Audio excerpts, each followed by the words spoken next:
देशभरामध्ये नोटबंदीचा परिणाम झालेला आहे। चांद्यापासून बांद्यापर्यंत सगळेच जण सध्या नोटबंदीच्या निर्णयाने ग्रासून गेलेत। छोटे व्यापारी देखील याला अपवाद नाहीयेत। धंदा करायचा की नोटा बदलण्यासाठी लाईन लावायची असा प्रश्न त्यांना सतावतोय। राज्यभरातल्या वेगवेगळ्या छोट्या व्यापाऱ्यांना मोदींच्या या निर्णयाबद्दल काय वाटतं जाणून घेऊया।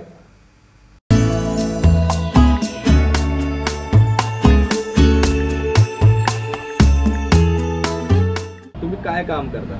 मी मोची चप्पल रिपेअरिंग। हे जे आता मोदी सरकारने जे नोटा बंद केल्या आहे त्याच्यामुळे तुम्हाला काय अडचण झालेली आहे? आम्हाला काही अडचण नाही झाला आहे। सरकारने तो नोटबंदीचा निर्णय घेतला त्याचा तुमच्या व्यवसायावर काय परिणाम झाला? व्यवसायावर चिल्लरचा प्रॉब्लेम झाला। म्हणजे लोक जे 500 नोटा आणतात त्याच्यामुळे चालत नसल्यामुळे आम्ही घेत नाही आणि त्याच्यामुळे आमच्या गिराईक परत जातात आणि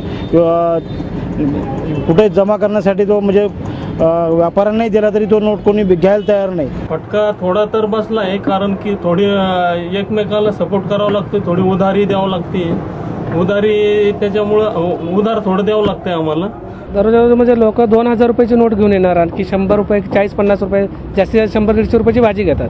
2000 रुपयाची नोट दिल्यानंतर आम्ही परत द्यायचे किती पैसे?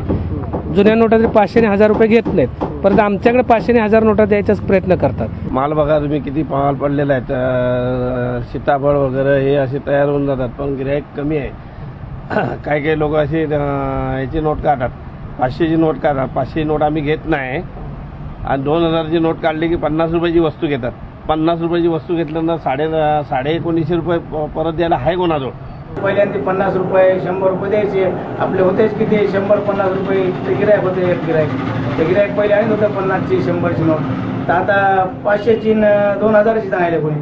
पर बँकेत आम्ही 10-15 हजार रुपये भरले तर मिळताना 2000 4500 एवढंच लिमिट आहे, त्याच्यावर मिळते। ATM वर पैसे मिळत नाही। आमचा हे व्यवसाय चालणार कसे? मग पब्लिक 5-5 घंटे लाइन में खड़ी है, पैसा होने के बाद भी पब्लिक खा नहीं सक रही, भूखे मर रही है। इसलिए मैं पब्लिक को मदद कर रहा हूँ और मैं वो पैसा लेके बैंक में एक आदमी खड़ा करके लेन में पैसा भर रहा हूँ। आता माल कुसला याचा जबाबदार कोण? आपणच जबाबदार आहे। सरकार थोडी आपल्याला भरून देणार आहेत पैसे? आम्ही ही दररोज जी फुलं आणतो ही फुलं आमची विकत बी नाहीत, आम्ही ही फुलं टाकून देतो, कारण का ही नाशिवंत धंदा आहे।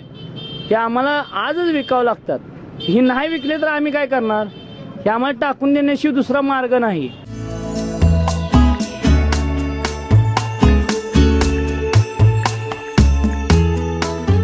काय तुम्हाला वाटते निर्णय झालेला चांगला आहे का वाईट आहे? हा वाईट निर्णय आहे, हा वाईट निर्णय।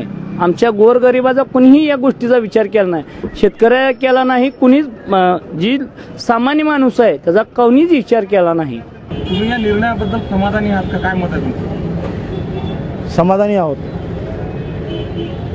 काय फायदा होईल? फायदा होईल, आता पुढं काय व्हायचा तो सध्या तर काही त्याचे फायदे दिसणार नाहीत, पण पुढे होतील। सध्या थोडी परेशानी होते, पण नंतर भविष्यात आम्हाला असं वाटतंय की खूप याच्यापासून चांगलं काही भेटणार आहे आम्हाला। आमच्या मुलाबाळांना पण चांगलं होईल, आपली अर्थव्यवस्था सुधारेल असं आमचं एक काय असं आहे। योग्य आहे, त्याच्याबद्दल वाद नाही, पण ते कसं ज्यांना फटका बसायला पाहिजे त्यांना बसत नाही। सर्वसामान्य जनता ह्याच्यात भरडली जाते, जो ज्याला गरज खूप आहे त्याला मिळत नाही। हे मोठ्या लोकांसाठी प्रयत्न आहेत, पण ते बसत नाही त्यांना फटका। आमच्यासारख्या जनतेला फटका बसणार याचा। निर्णय योग्य आहे पण नियोजन नाही ना, वाटत नहीं योग्य। मैं मोदी को सलाम करता हूँ, ये बहुत ही अच्छा उन्होंने किया। भले ही लोग नाराज हो रहे होंगे, 2-4 दिन भूखे रहेंगे, लेकिन सबको निर्णय अच्छा मिला है और अच्छा मिलेगा।